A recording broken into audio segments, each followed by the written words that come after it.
إن الحمد لله نحمده ونستعينه ونستغفره ونعوذ بالله من شرور أنفسنا ومن سيئات أعمالنا. من يهده الله فلا مضل له ومن يضلل فلا هادي له، وأشهد أن لا إله إلا الله وحده لا شريك له، وأشهد أن محمدًا عبده ورسوله. يا أيها الذين آمنوا اتقوا الله حق تقاته ولا تموتن إلا وأنتم مسلمون. يا أيها الناس اتقوا ربكم الذي خلقكم من نفس واحدة وخلق منها زوجها وبث منهما رجالا كثيرا ونساء، واتقوا الله الذي تساءلون به والأرحام إن الله كان عليكم رقيبا. يا أيها الذين آمنوا اتقوا الله وقولوا قولا سديدا يصلح لكم أعمالكم ويغفر لكم ذنوبكم، ومن يطع الله ورسوله فقد فاز فوزا عظيما. أما بعد، فإن خير الحديث كتاب الله، وخير الهدي هدي محمد صلى الله عليه وسلم، وشر الأمور محدثاتها، وكل محدثة بدعة، وكل بدعة ضلالة، وكل ضلالة في النار. أعوذ بالله من الشيطان الرجيم. بسم الله الرحمن الرحيم. قاف والقرآن المجيد بل عجبوا أن جاءهم منذر منهم فقال الكافرون هذا شيء عجيب أئذا متنا وكنا ترابا ذلك رجع بعيد قد علمنا ما تنقص الأرض منهم وعندنا كتاب حفيظ بل كذبوا بالحق لما جاءهم فهم في أمر مريج أفلم ينظروا إلى السماء فوقهم كيف بنيناها وزيناها وما لها من فروج والأرض مددناها وألقينا فيها رواسي وأنبتنا فيها من كل زوج بهيج تبصرة وذكرى لكل عبد منيب ونزلنا من السماء ماء مباركا فأنبتنا به جنات وحب الحصيد والنخل باسقات لها طلع نضيد رزقا للعباد وأحيينا به بلدة ميتا كذلك الخروج كذبت قبلهم قوم نوح وأصحاب الرس وثمود وعاد وفرعون وإخوان لوط وأصحاب الأيكة وقوم تبع كل كذب الرسل فحق وعيد أفعينا بالخلق الأول بل هم في لبس من خلق جديد. وقال تعالى أعوذ بالله من الشيطان الرجيم إن عدة الشهور عند الله 12 شهرا في كتاب الله يوم خلق السماوات والأرض منها 4 حرم ذلك الدين القيم فلا تظلموا فيهن أنفسكم. اسلامی بھائیوں، اللہ تعالیٰ کی تعریف، اس کی بڑائی، اس کی عبادت، اس کی دی ہوئی ہر قسم کی نعمتوں پر اس کا شکر بجا لانا، یہ ہم سب انسانوں کی پیدائشی ذمہ داری ہے، خاص طور پر ہم مسلمانوں کی. اور درود و سلام نازل ہو آخری نبی محمد عربی صلی اللہ علیہ وسلم پر، جن کے ذریعے اللہ تعالیٰ نے اس دین کے ذریعے ہمیں اور آپ کو سرفراز فرمایا. اور اللہ تعالیٰ راضی اور خوش ہو ان صحابہ سے جنہوں نے اس دین کی تبلیغ میں، اس دین کی نشر و اشاعت میں اپنے جان، مال اور وقت کی قربانی دیا. آج کے خطبے کا موضوع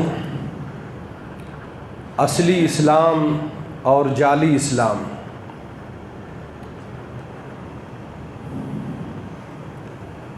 اصلی اسلام اور جعلی اسلام،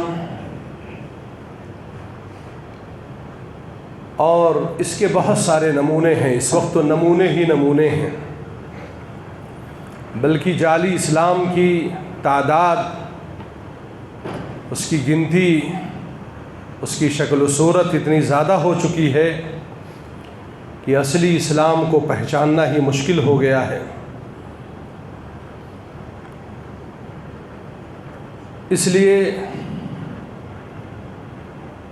اصلی اور نقلی یا جعلی کے فرق کو واضح کرنا چاہیے اور کرتے رہنا چاہیے. اس کے بہت سارے نمونے ہیں. بہت سارے سیمپل ہیں اصلی اسلام اور جعلی اسلام کے۔ مثال کے طور پر ہم اور آپ ابھی جس مہینے سے گزر رہے ہیں، یہ انگریزی مہینے کا 2 جولائی کا مہینہ ہے انگریزی کیلنڈر کے حساب سے، اور اسلامی کیلنڈر کے حساب سے یہ محرم الحرام کا مہینہ ہے۔ اس مہینے کے تعلق سے اصلی اسلام کیا ہے اسے جاننا ضروری ہے۔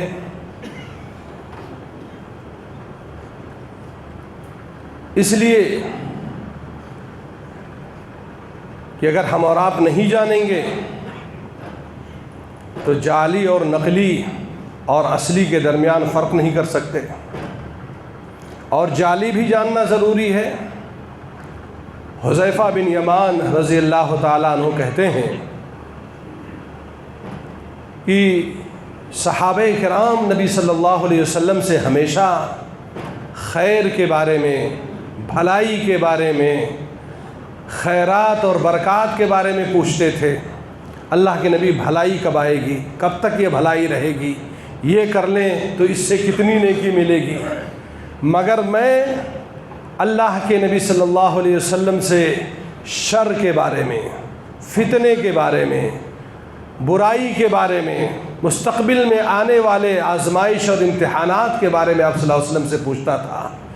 وَكُنْتُ أَسْأَلُهُ عَنِ الشَّرِّ مَخَافَةَ أَن يُدْرِكَنِي، میں اس لیے پوچھتا تھا کہ جب مجھے فتنوں کا علم ہوگا، شر اور برائی کی جانکاری ہوگی تو میں ان چیزوں سے بچ سکوں گا۔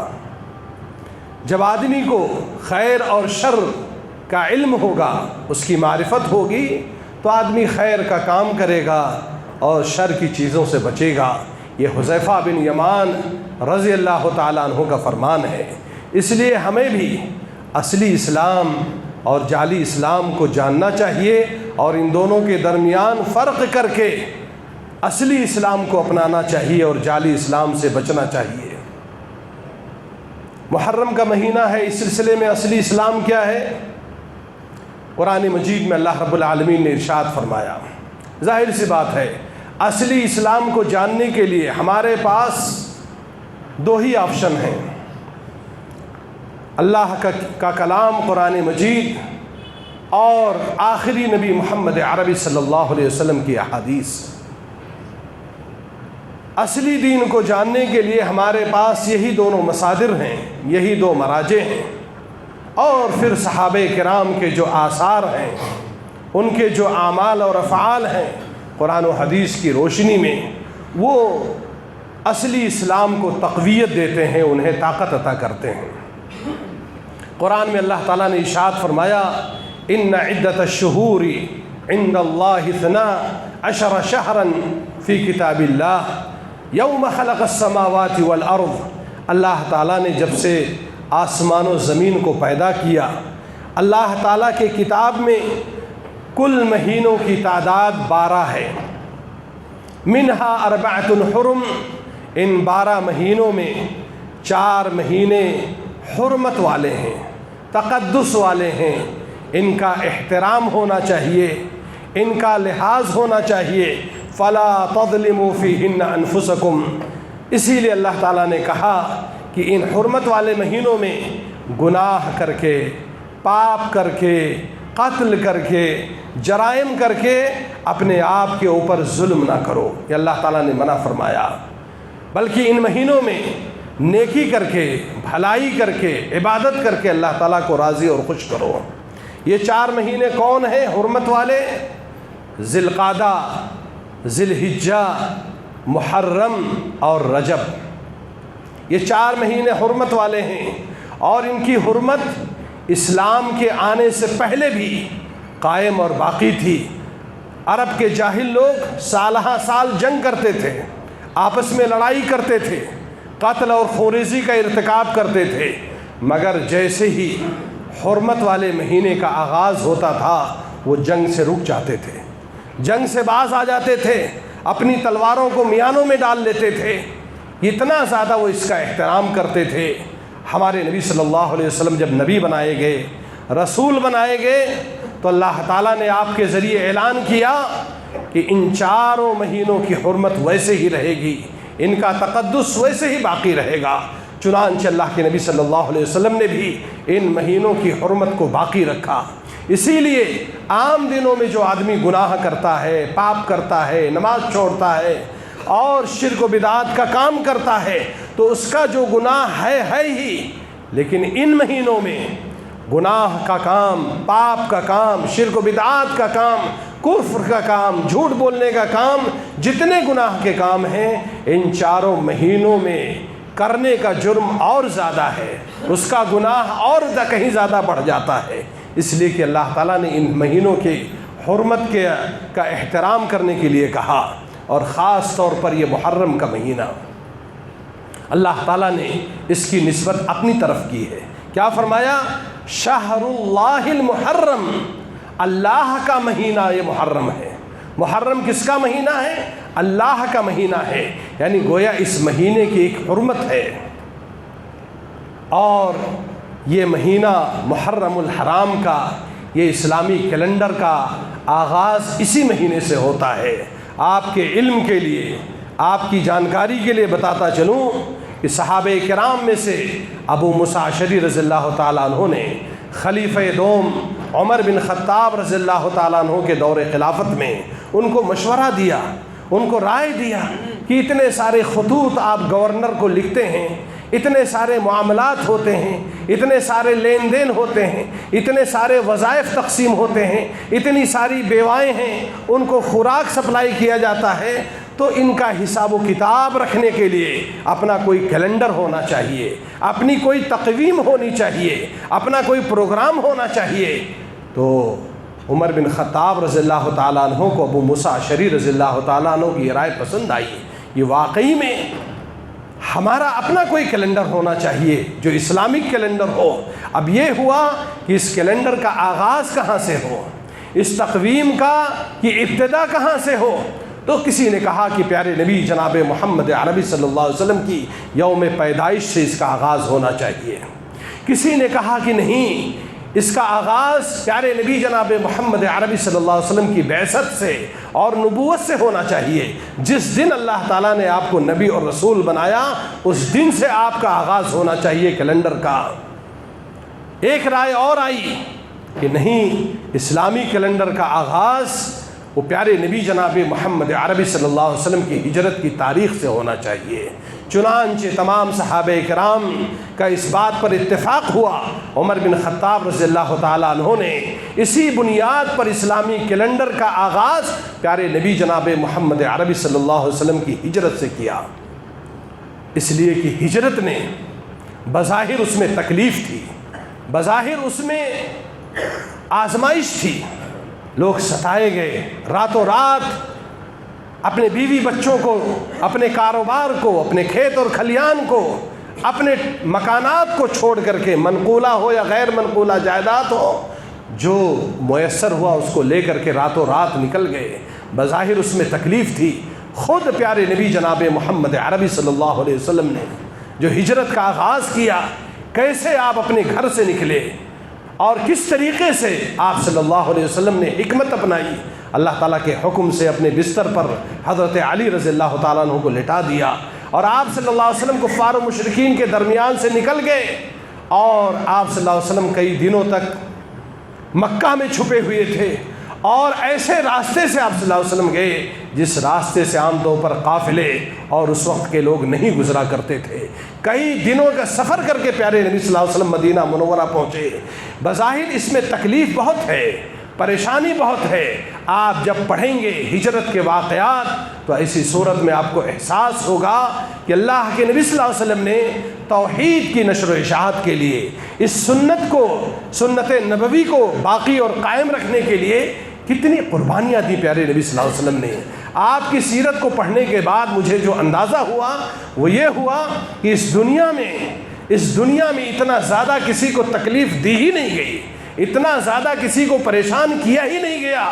اپنوں نے، غیروں نے تو پریشان ہی کیا، اپنوں نے بھی پریشان کیا، اور اوپر سے آپ کے گھر کے جو چہیتے لوگ تھے، حضرت حمزہ رضی اللہ تعالیٰ عنہ، ان کا شہید ہونا، آپ کے چچا زاد بھائی حضرت جعفر کا شہید ہونا، آپ کے بچوں کا آپ کی زندگی میں انتقال ہونا، آپ کی شادی شدہ بیٹیوں کا آپ کی زندگی میں انتقال ہونا، اور اس کے بعد آپ کے چچا کا انتقال ہونا، آپ کی چہیتی بیوی خدیجہ کا انتقال ہونا، اور اوپر کفار و مشرکین کی ساری تکلیف۔ اگر آپ ایک طرف دنیا کی مصیبت رکھیں اور دوسری طرف آخری نبی محمد عربی صلی اللہ علیہ وسلم کی مصیبت رکھیں، اور یہ تکلیف آپ نے جو جھیلی تھی، یہ پراپرٹی کے لیے نہیں، جائیداد کے لیے نہیں، کاروبار کے لیے نہیں، بزنس کے لیے نہیں، کسی خاندانی رنجش کی وجہ سے یہ سارا معاملہ نہیں تھا۔ یہ ساری تکلیف صرف اور صرف لا الہ الا اللہ محمد رسول اللہ کی حفاظت اور اس کی دعوت اور اس کی نشر و اشاعت کے لیے آپ صلی اللہ علیہ وسلم نے جھیلا تھا۔ تو بظاہر تو اس میں تکلیف بہت ہے، اور پڑھیے ہجرت کی تاریخ کو، الرحیق المختوم پڑھیے، اور اسی طریقے سے رحمت للعالمین پڑھیے۔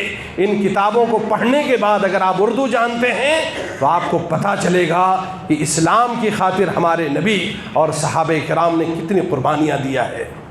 تو قربانیاں بہت دیا، مگر یہ ہجرت مدینہ پہنچنے کے بعد، بے سر و سامانی کے عالم میں وہاں پہنچنے کے بعد بھی مدینہ کے وبائی بخار نے صحابہ کرام کو گھیر لیا۔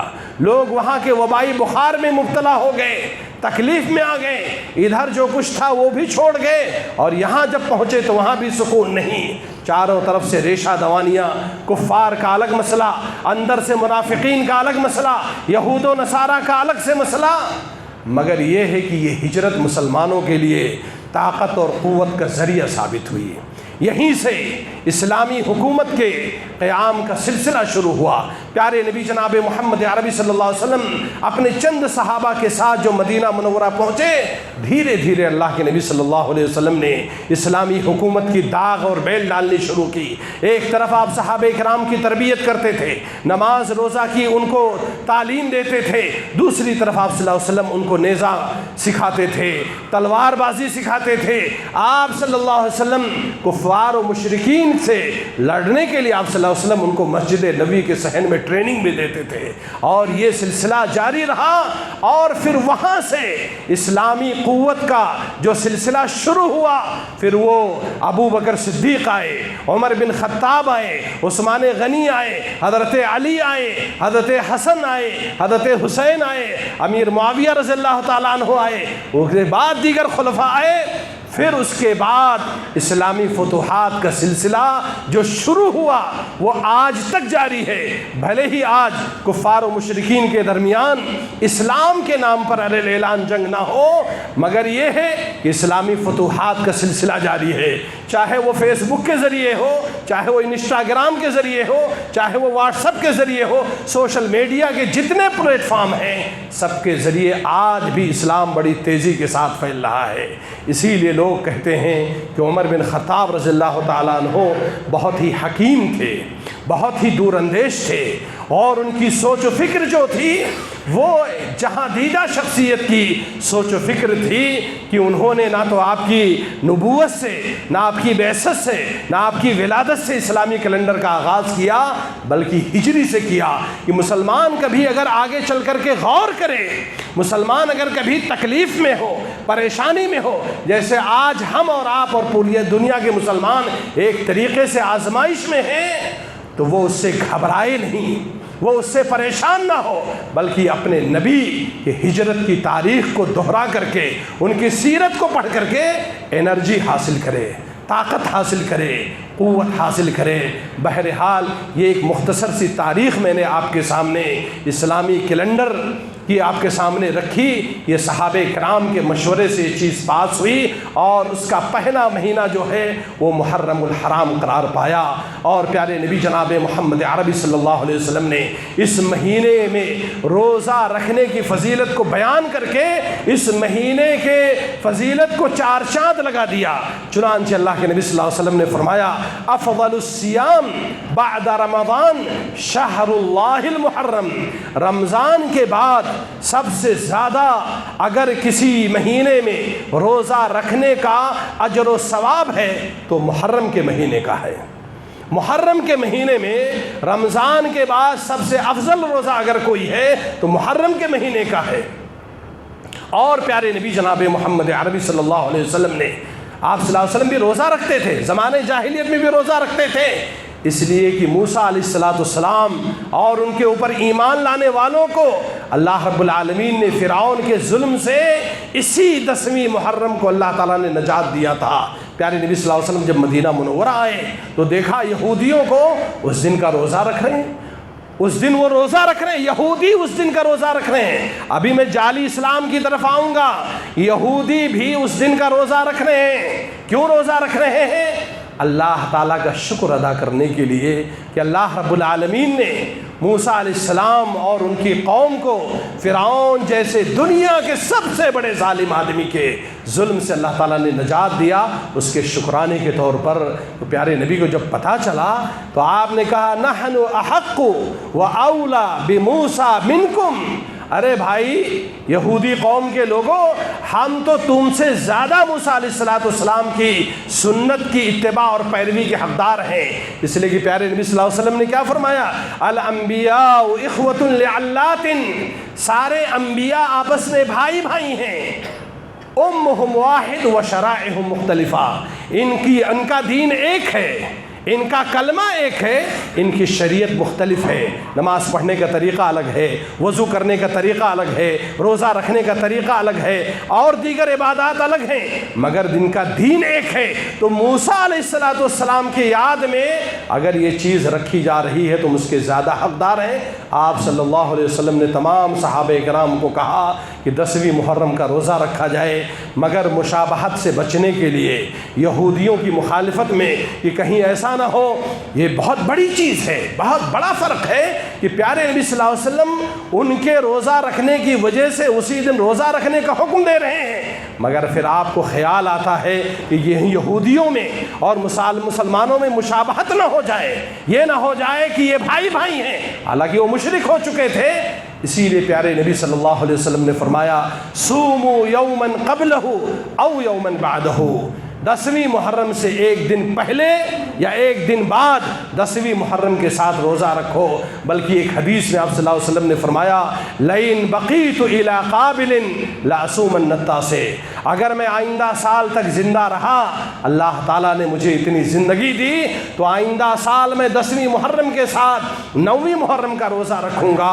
اسی لیے علماء نے کہا کہ سب سے افضل روزہ محرم کے مہینے میں یہ ہے کہ آدمی 9ویں اور 10ویں کا روزہ رکھے، مگر اگر کوئی آدمی 9ویں کا روزہ نہیں رکھا ہے تو 10ویں کے ساتھ 11ویں کا روزہ رکھے۔ یہ رمضان کے بعد سب سے افضل مہینہ ہے جس میں روزہ رکھنا چاہیے۔ اس کے علاوہ بھی علماء نے کہا ہے کہ اگر آدمی 9ویں 10ویں اور 11ویں کے علاوہ اور دنوں میں بھی روزہ رکھنا چاہے محرم کے مہینے میں تو اس کے لیے روزہ رکھنا جائز ہے۔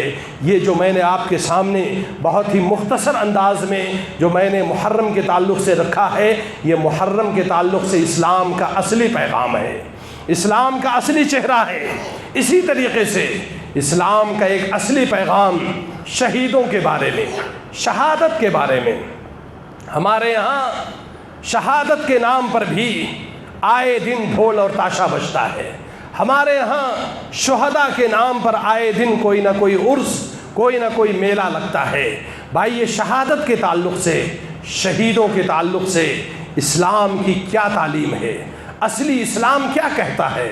جب ہم قرآن پڑھتے ہیں، پیارے نبی جناب محمد عربی صلی اللہ علیہ وسلم کی احادیث پڑھتے ہیں تو اس میں شہداء کے تعلق سے، شہادت کی فضیلت کے تعلق سے بہت ساری تعلیمات ہیں۔ مثال کے طور پر اللہ رب العالمین قرآن مجید میں ارشاد فرماتا ہے شہداء کے تعلق سے وَلَا تَقُولُوا لِمَنْ يُقْتَلُ فِي سَبِيلِ اللَّهِ أَمْوَاتٌ بَلْ أَحْيَاءٌ وَلَكِنْ لَا تَشْعُرُونَ، جو لوگ اللہ کے راستے میں قتل کیے جاتے ہیں، جو لوگ اللہ کے راستے میں لڑتے ہوئے شہید کر دیے جاتے ہیں، انہیں مردہ مت کہو بلکہ وہ زندہ ہیں۔ یہ اور بات ہے تم ان کی زندگی کو نہیں سمجھ سکتے ہو، ان کی زندگی کی حقیقت کو تم نہیں جان سکتے ہو، مگر یہ جتنے لوگ اسلام کے راستے میں لڑتے ہوئے شہید ہو چکے ہیں یہ لوگ زندہ ہیں۔ اور دوسری آیت میں اللہ نے فرمایا وَلَا تَحْسَبَنَّ الَّذِينَ قُتِلُوا فِي سَبِيلِ اللَّهِ أَمْوَاتًا بَلْ أَحْيَاءٌ عِندَ رَبِّهِمْ يُرْزَقُونَ۔ وہ لوگ جو اللہ کے راستے میں قتل کر دیے گئے، شہید کر دیے گئے، ان کو مردہ مت سمجھو، بلکہ وہ لوگ زندہ ہیں۔ لیکن کہاں زندہ ہیں؟ اپنے رب کے پاس زندہ ہیں، اور ایسے ویسے نہیں زندہ ہیں، بل احیاء عند ربهم یرزقون، وہ اپنے رب کے پاس زندہ ہیں، اللہ تعالیٰ انہیں کھلاتا ہے، اللہ تعالیٰ انہیں روزی دیتا ہے۔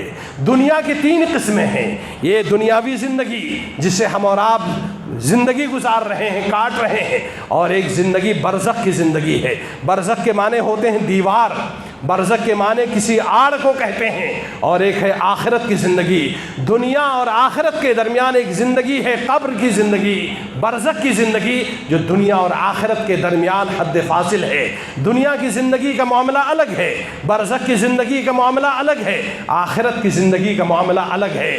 تو یہ جتنے لوگ بھی اسلام کے نام پر، اسلام کے راستے میں اللہ تعالیٰ کے کلمے کی بلندی کی خاطر شہید کیے گئے ہیں، اللہ اور اس کے رسول کا فرمان ہے کہ انہیں مردہ مت کہو، یہ زندہ ہیں اور اپنے رب کے پاس زندہ ہیں، تمہارے پاس نہیں زندہ ہیں، اپنے رب کے پاس زندہ ہیں۔ ان کی زندگی کیسی ہے اس کا علم اللہ تعالیٰ کو ہے، تم کو اس بات کا علم نہیں ہے۔ پیارے نبی جناب محمد عربی صلی اللہ علیہ وسلم شہادت کی فضیلت بیان کرتے ہوئے ایک حدیث کے اندر ارشاد فرماتے ہیں کہ قیامت کے دن ایک شہید آئے گا اور تمنا کرے گا، خواہش کرے گا اور کہے گا اللہ تعالیٰ مجھے دنیا میں دوبارہ بھیج دے تاکہ میں قتل کیا جاؤں، شہید کیا جاؤں، پھر زندہ کیا جاؤں، پھر شہید کیا جاؤں، پھر زندہ کیا جاؤں، اس طرح میں بار بار زندہ کیا جاؤں اور شہید کیا جاؤں۔ جو اس کو شہادت کا مقام و مرتبہ جو دیکھے گا وہ تو اس کی تمنا ہوگی، اس کی خواہش ہوگی۔ اس سے پتہ یہ چلتا ہے کہ شہید کا مقام و مرتبہ بہت زیادہ ہے۔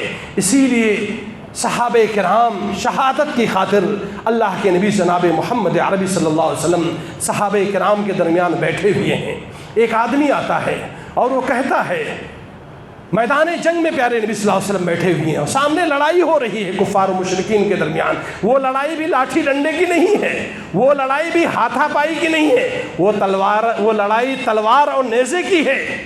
جس لڑائی میں گھسنے کا غالب امکان یہی ہے یا تو آدمی مارے گا یا تو مارا جائے گا۔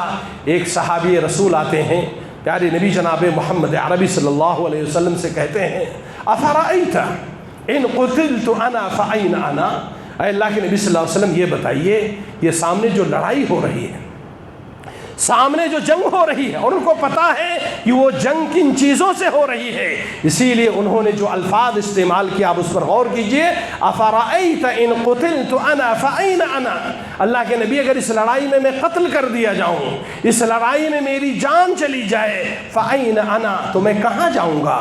پیارے نبی صلی اللہ علیہ وسلم نے انتہائی شارٹ کٹ انداز میں، مختصر انداز میں جواب دیتے ہوئے فرمایا فی الجنہ، اس لڑائی میں مارے جانے کا انجام جنت ہے، اس کا ٹھکانہ جنت ہے۔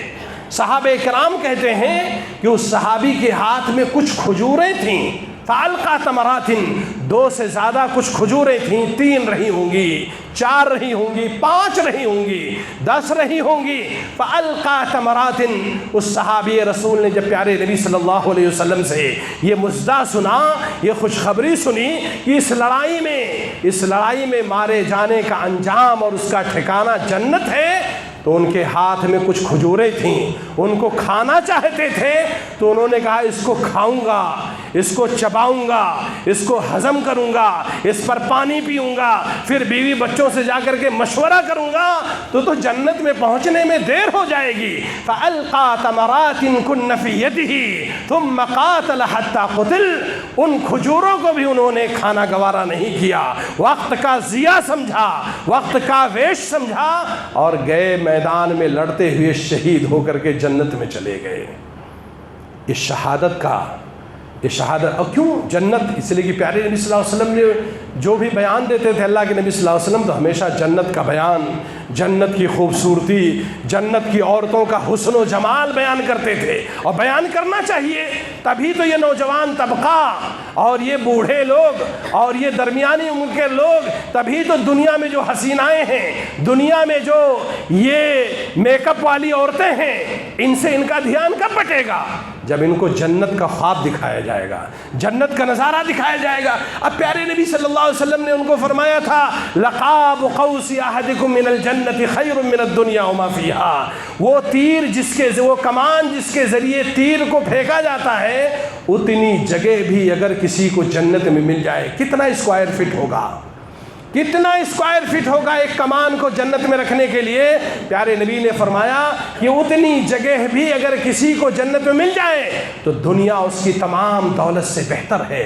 پیارے نبی جناب محمد عربی صلی اللہ علیہ وسلم نے یہ بھی فرمایا تھا لَمَوْضِعُ أَحَدِكُم مِّنَ الْجَنَّةِ خَيْرٌ مِّنَ الدُّنْيَا وَمَا فِيهَا، تم میں سے کسی ایک آدمی کو جنت میں ایک پاؤں رکھنے کی جگہ مل جائے تو جنت کی مالیت، اس کا ویلو اتنا زیادہ ہے کہ دنیا اس کی تمام دولت سے بہتر ہے۔ ایک حدیث سے پیارے نبی صلی اللہ علیہ وسلم نے بھی فرمایا تھا وَلَوْ أَنَّ امْرَأَةً مِّن نِّسَاءِ أَهْلِ الْجَنَّةِ طَلَعَتْ إِلَى الْأَرْضِ لَأَضَاءَتْ مَا بَيْنَهُمَا وَلَمَلَأَتْ مَا بَيْنَهُمَا رِيحًا، کہ جنت کی عورتیں اتنی خوبصورت ہیں، اتنی حسین و جمیل ہیں، ان کے چہرے کی چمک اور دمک اور کشش اتنی زیادہ ہے کہ اگر وہ دنیا کی طرف صرف ایک عورت ایسے جھانک لے، پوری منڈی نہ نکالے، پوری باڈی نہ نکالے، خالی جھانک لے، تو اس کے چہرے کے حسن و جمال کی وجہ سے پوری دنیا روشن ہو جائے گی، اور ناک کے ذریعے سانس لینے کی وجہ سے پوری دنیا خوشبو سے معطر ہو جائے گی۔ پیارے نبی نے ان کو یہ بھی فرمایا تھا، اللہ کے نبی نے بھی فرمایا تھا کہ جنتی عورت کے سر پر جو دوپٹہ ہوگا، گویا یہ دوپٹہ خالی دنیا میں نہیں ہے، یہ دوپٹہ خوبصورتی کی علامت ہے، یہ دوپٹہ جنتی عورت کے خوبصورتی کی علامت ہے۔ پیارے نبی نے فرمایا کہ جنتی عورت کے اوپر جو سر کے اوپر جو دوپٹہ ہوگا وہ بھی دنیا اس کی تمام دولت سے بہتر ہوگا۔ اب اتنا سارا خواب آپ نے بتایا تھا، پلس اللہ کا یہ بھی فرمان وہ پڑھتے تھے ان لک الا تجوع فیہا ولا تعرا وانک لا تظمأ فیہا ولا تضحا۔ اللہ نے آدم علیہ السلام سے کہا تھا جنت میں چلے جاؤ، جہاں رہنا چاہو وہاں رہو، جہاں جو کھانا چاہو وہ کھاؤ، تمہیں نہ کبھی بھوک لگے گی، نہ کبھی پیاس لگے گی، نہ تمہیں کبھی گرمی لگے گی، نہ کبھی ننگے رہو گے، روٹی کپڑا اور مکان جو انسان کی بنیادی ضرورت ہے، اور نارمل ٹمپریچر میں اس جنت کے اندر زندگی گزارو۔ یہ ساری خوشخبریاں اس صحابی کے سامنے تھیں، اسی لیے پیارے نبی نے جیسے کہا فی الجنہ، جنت میں چلے جاؤ گے، فَأَلْقَى تَمَرَاتٍ كُنَّ فِي يَدِهِ، اس صحابی رسول نے ان چند کھجوروں کو بھی کھانا گوارا نہیں کیا اور لڑتے ہوئے شہید ہو کر کے جنت میں چلے گئے، اور اللہ کے نبی صلی اللہ علیہ وسلم نے جو خوشخبری سنائی تھی اس میں وہ کامیاب ہو گئے۔ شہادت کے تعلق سے یہ مختصر سی بات میں نے آپ کے سامنے رکھی ہے، یہ اصلی اسلام ہے، یہ ورجنل اسلام ہے، یہ قرآن و حدیث کی تبلیغ ہے۔ اب آئیے جعلی اسلام کی طرف۔ تو اب یہ جو کچھ ہو رہا ہے ہمارے گلی محلوں میں، پہلے محرم سے جو مسجدوں میں عشاء کے بعد جو لاؤڈ اسپیکر چالو ہوتا ہے اور اس پر جو گانا اور بجانا شروع ہوتا ہے اور اس پر پتہ نہیں کن کن لوگوں پر لعنت بھیجی جاتی ہے، اور یہ جو سڑکوں پر سبیلیں لگی ہوئی ہیں، یہ جو میٹکے سجے ہوئے ہیں، یہ جو کالے جھنڈے لگے ہوئے ہیں اور ان کے اوپر جو مختلف قسم کے پتہ نہیں کون سے شرکیہ اور کفریہ اور بدعات کے کلمات رکھے ہوئے ہیں، ایک طرف تو یہ ہے، اس کے بعد 10ویں محرم کو ایک تماشا ہوتا ہے۔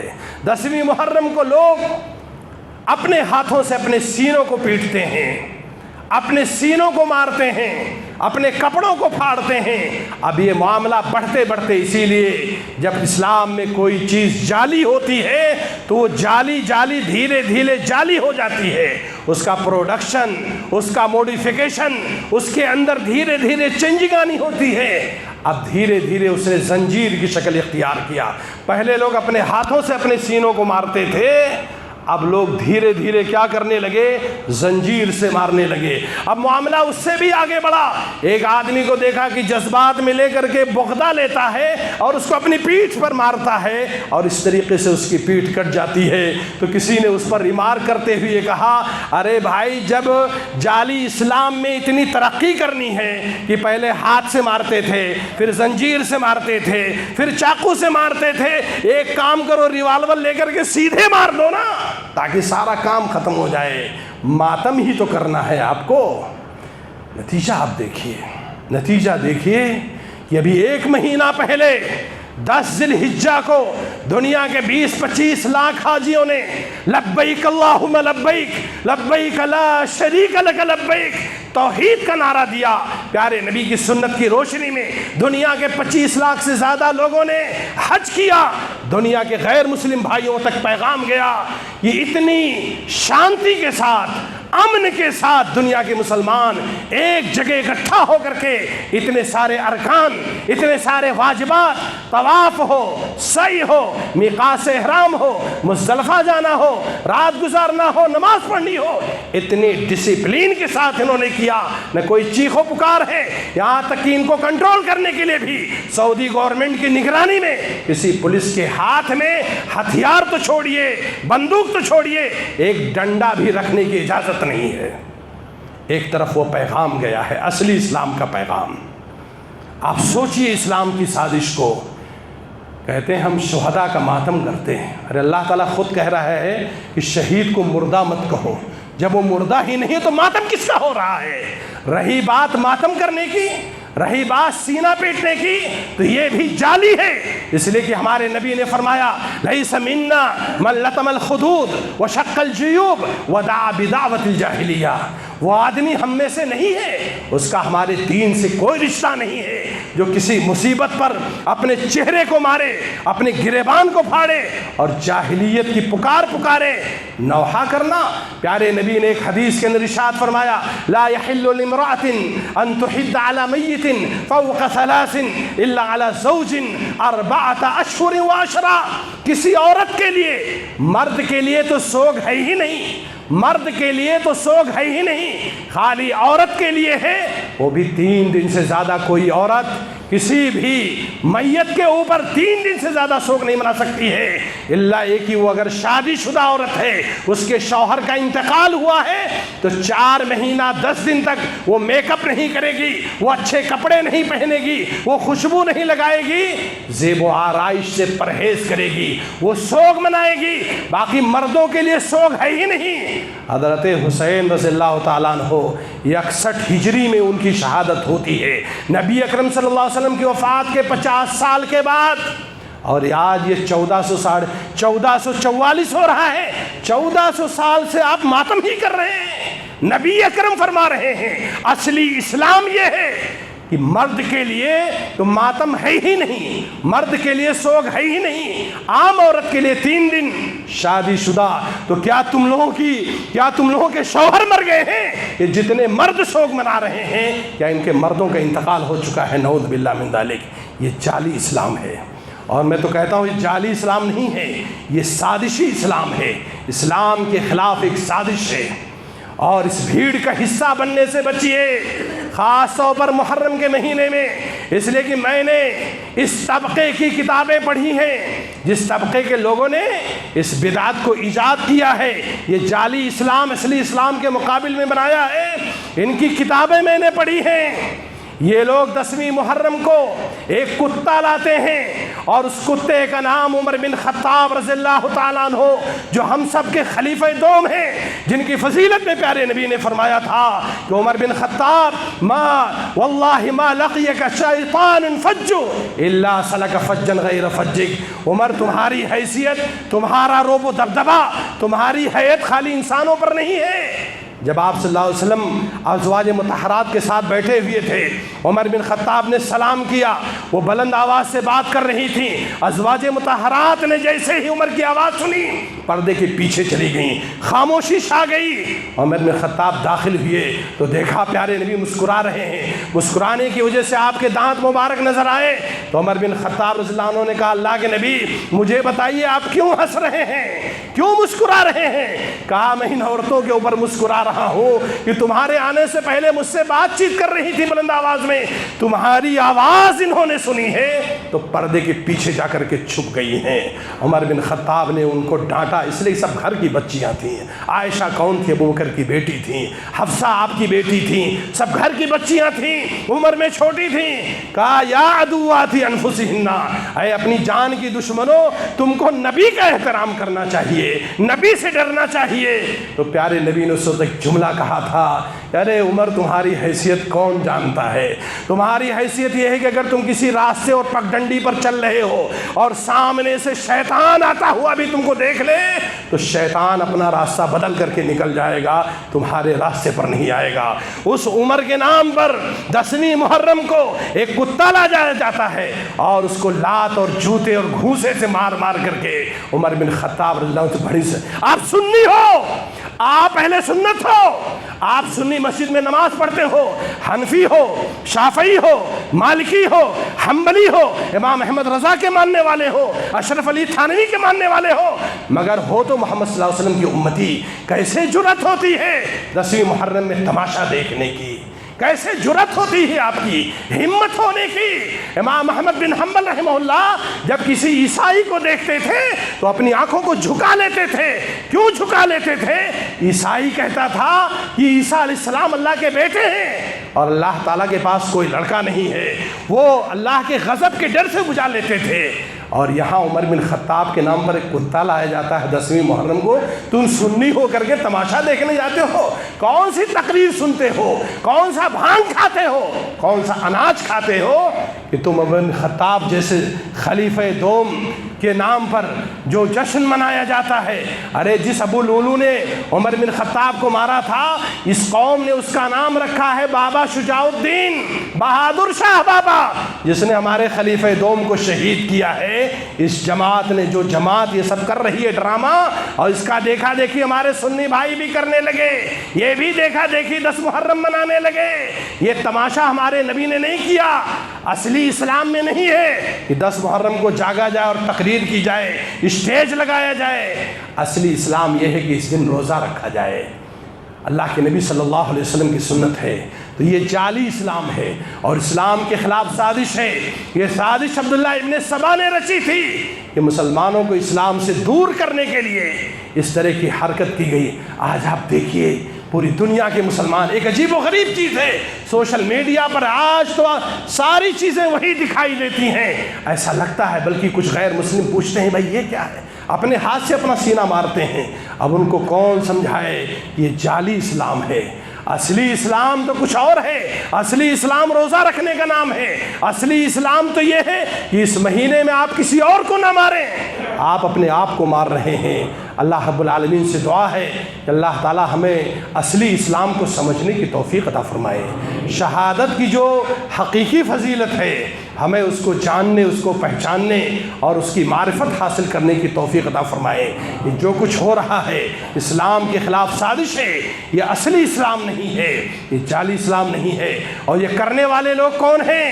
یہ کرنے والے لوگ ہیں جو اللہ کو نہیں مانتے، ہمارے نبی کی نبوت نہیں مانتے۔ یہ شیعہ کرتے ہیں، یہ روافظ کرتے ہیں۔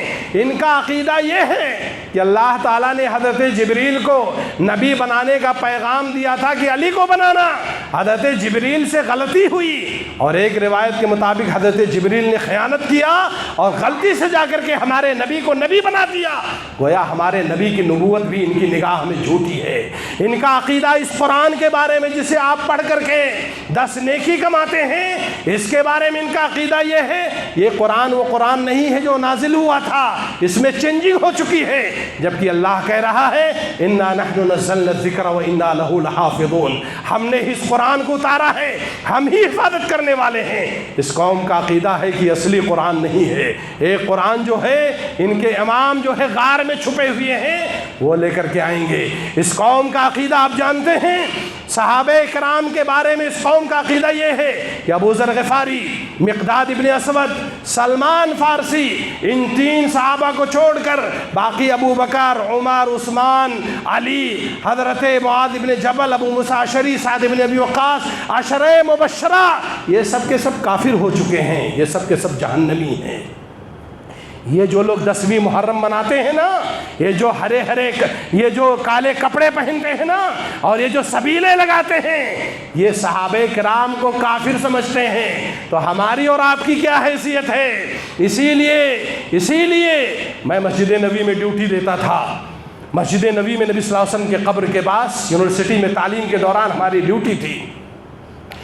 ایسے ہی بیان چل رہا تھا، مختصر انداز سے ایک پاکستانی نے کہا کہ مولوی صاحب اب سمجھ میں آیا، میرے بغل میں ایک شیعہ فیملی رہتی ہے، ماں جب اپنی بیٹی کے اوپر بہت زیادہ ناراض ہوتی ہے اور اس کو گالی دینے کا من ہوتا ہے تو اپنی بیٹی کو ام المومنین عائشہ کے نام پر بلاتی، عائشہ ان کے یہاں گالی ہے۔ اگر کسی شیعہ نے کسی شیعہ کو ابو بکر کہہ دیا تو اس کا مطلب یہ ہے کہ اس نے اس کو جہنمی کہہ دیا، اگر کسی کو عمر کہہ دیا تو گالی ہے۔ کیا ہے یہ؟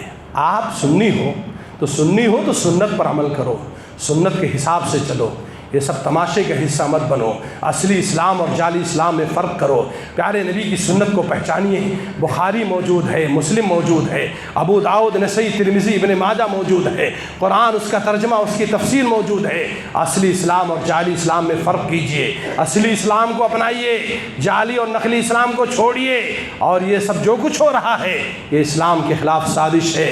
اللہ رب العالمین سے دعا ہے کہ اللہ تعالی ہمیں صحیح اسلام کی سمجھ عطا فرمائے، اور اس کے علاوہ جتنی چیزیں ہیں، گندی چیزیں ہیں، شرک و بدعات ہیں، اللہ تعالیٰ ان سے ہمیں بچنے کی توفیق عطا فرمائے۔